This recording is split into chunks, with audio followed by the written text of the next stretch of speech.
I'm here with Mr. David, and we're here at his beautiful villa in the hidden gem of Paraguay, right? This is not Asuncion, but this is like a little hidden gem, right? A lot of people don't know about. And you were before at the convenience store, and I was already doing some videos outside the pool. And here we are, celebrating Christmas. So whether you're like a Muslim, we don't care about that. Whether you're Christian, you're Catholic, you're a Buddhist, neutral, whatever, we celebrate Christmas, right? As we can see. Well, cheers, man. If you prefer, we can call it holiday. Cheers. We don't have German beer, but we got Belgian moon. Belgian beer. Yeah, well, you know, it's crypto to the moon, so who knows? Right. What did we want to talk about? Oh yeah, we wanted to talk with you about dating mentality here, or like what we're seeing with like men, women, the balance, what changed. So you want to start here maybe a little bit. I mean, from what we know is that in 1870 there was a big war between Argentina, Brazil, and Paraguay. Especially the war from, Argentina. They lost from what I'm seeing, they lost almost 80% of their men, the population of male, even more than 80 to 90%. So a certain mentality got ingrained in the head of people here. Now it's pretty much half and half. The balance did come back, but I think this mentality is still out there because, your grandfather and great grandfather told you you need to go, do your due diligence as a man. It's not true anymore, but I think the mentality still sticks. You guys listening, right? You're like Americans, Canadians, you Australians, New Zealanders, you're thinking like, I'd like to come here, and your question is probably, do I have an edge in this dating scene or not? So what do you think about that, David? I mean,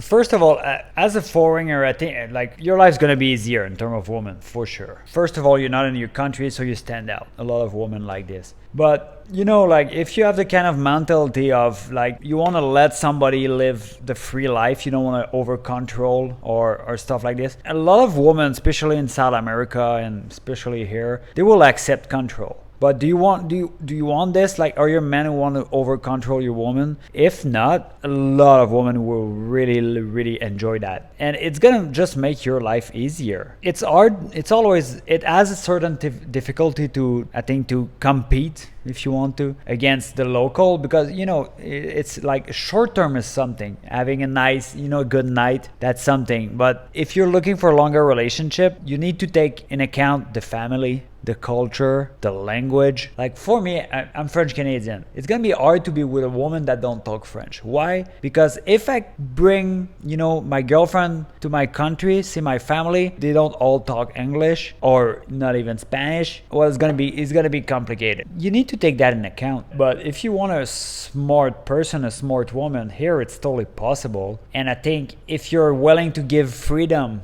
to your partner in life, you're gonna score really, really high. I think deeply in you want to have a little bit of freedom. And I think we're all like that. Whether that's Asia, whether that's Europe, Canada, Mexico, Paraguay, I feel like women want that. Nobody wants to be in a relationship with a very pushy guy that wants everything done his way. I mean, sure, you got to be dominant, this and that, but still, you've got to respect the woman too, what she wants, what she wants to pursue. I think it's important, Yeah.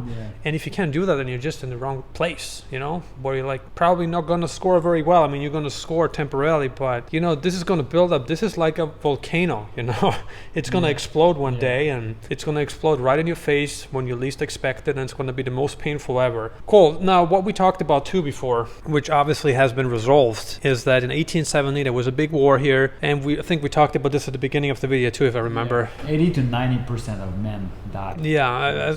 Like we looked up, right? Only 12% of men were left, or something like that. We don't know the exact number, but something like that. And what we talked about here is that back in the day, women were used to sharing one man with more women because there weren't more men available. But if you're coming here, okay, and if you want to score in this dating game, I feel like a foreigner coming here, David, they have an asset, because we talked about this too. You're going to a place where you have a unique skill set. Yeah. But we talked about business. I mean, this is not business. I mean, it's business, but it's woman business. You still stand out.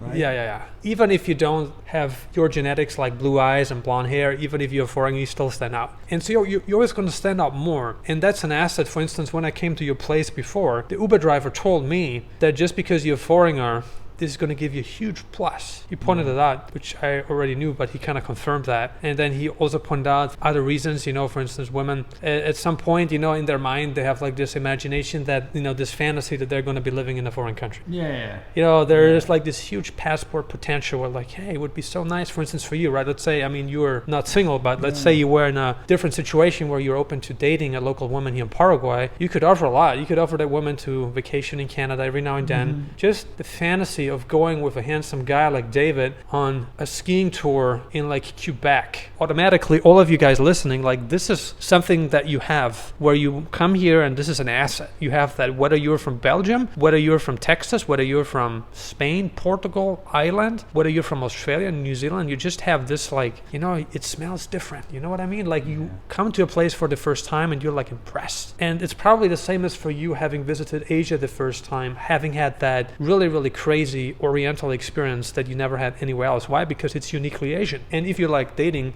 a girl here and she's never dated a foreigner or a guy from your country, this is just something very unique, I can imagine.